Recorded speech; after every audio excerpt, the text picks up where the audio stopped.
Lecture de la deuxième lettre de saint Paul apôtre aux Corinthiens. Frères, soyez dans la joie, cherchez la perfection, encouragez-vous, soyez d'accord entre vous, vivez en paix, et le Dieu d'amour et de paix sera avec vous. Saluez-vous les uns les autres par un baiser de paix. Tous les fidèles vous saluent. Que la grâce du Seigneur Jésus-Christ, l'amour de Dieu et la communion du Saint-Esprit soient avec vous tous. Vous avez reconnu cette dernière phrase.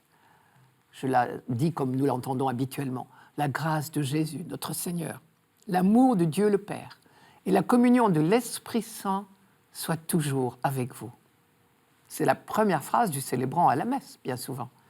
Ce qui veut dire que saint Paul termine sa deuxième lettre aux Corinthiens par là où nous commençons nos liturgies. Et ce n'est pas un hasard si c'est le président de la célébration qui dit cette phrase et personne d'autre. Car à elle seule, elle annonce tout le projet de Dieu. Et le président de la célébration, ici, parle au nom de Dieu. Ce que Dieu propose à l'humanité, en quelques mots, c'est d'entrer dans son intimité, dans le foyer d'amour de la Trinité. La grâce, l'amour, la communion, c'est la même chose. Le Père, le Fils, l'Esprit Saint, c'est la Trinité. La grâce de Jésus notre Seigneur, l'amour de Dieu le Père et la communion de l'Esprit Saint, c'est bien le foyer d'amour que constitue la Trinité. Je vous disais que c'est une proposition de Dieu. C'est le sens du subjonctif, soit avec vous. La liturgie emploie souvent des subjonctifs. Que Dieu vous pardonne, que Dieu vous bénisse, que Dieu vous protège et vous garde.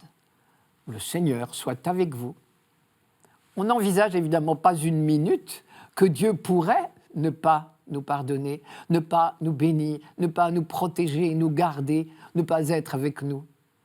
Le sens de ce subjonctif n'est pas « pourvu qu'il veuille bien vous bénir, vous pardonner, etc. » En Dieu, le pardon, le don, la bénédiction, ce ne sont pas des gestes ponctuels qu'il doit décider, c'est son être même.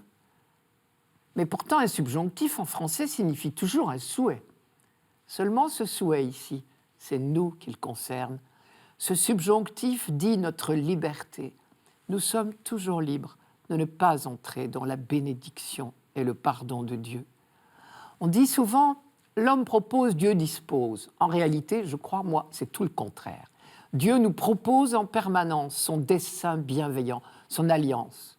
Mais nous restons libres de ne pas entrer dans ce projet. Encore un mot sur cette expression trinitaire de Paul. Les expressions qui parlent aussi clairement des trois personnes divines sont complètement absentes dans l'Ancien Testament, bien sûr, mais très rares dans le Nouveau. Une fois de plus, on voit les progrès de la révélation qui atteint son sommet avec Jésus-Christ. Et c'est cette révélation du mystère d'amour qui est en Dieu qui inspire les recommandations de Paul. Frères, soyez dans la joie. Quand l'Ancien Testament parle de joie, il s'agit toujours du sentiment très fort que suscite toute expérience de libération.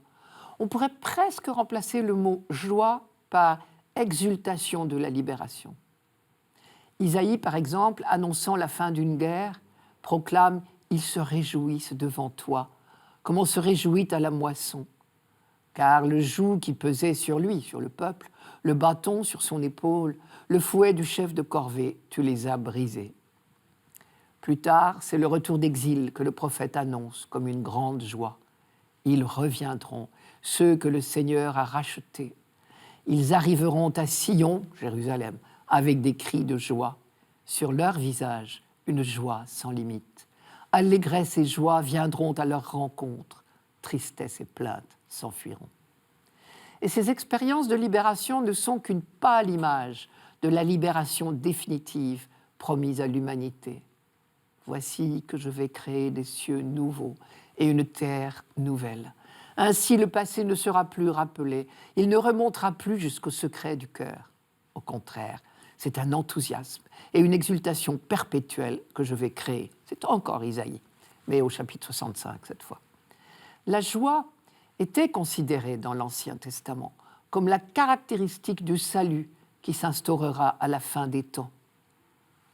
Quand Jésus parle de joie à ses apôtres, c'est à ce niveau-là qu'il se place et il en donne la raison. Prenez courage, j'ai vaincu le monde. Et c'est ce qui lui permet de dire « Je vous ai dit cela pour que ma joie soit en vous et que votre joie soit parfaite. » Ou encore « Vous êtes maintenant dans l'affliction, mais je vous verrai à nouveau. Votre cœur alors se réjouira et cette joie, nul ne vous la ravira. » La deuxième recommandation de Paul, c'est « Soyez d'accord entre vous ». Et on est frappé de son insistance sur la paix. « Vivez en paix, et le Dieu d'amour et de paix sera avec vous. Saluez-vous les uns les autres par un baiser de paix. » On a là un écho de la prière de Jésus pour ses apôtres dans l'évangile de Jean. « Qu'ils soient un pour que le monde croie. » Paul le dit à sa manière encore dans la lettre aux Romains.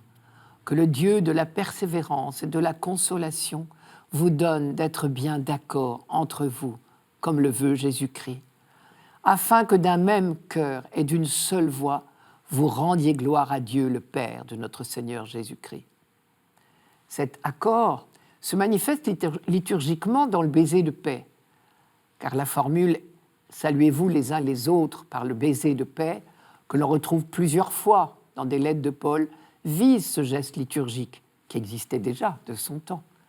Vers 150 de notre ère, saint Justin racontait « Quand les prières sont terminées, nous nous donnons un baiser les uns aux autres. » Nous avons heureusement retrouvé ce geste tellement symbolique depuis le Concile Vatican II.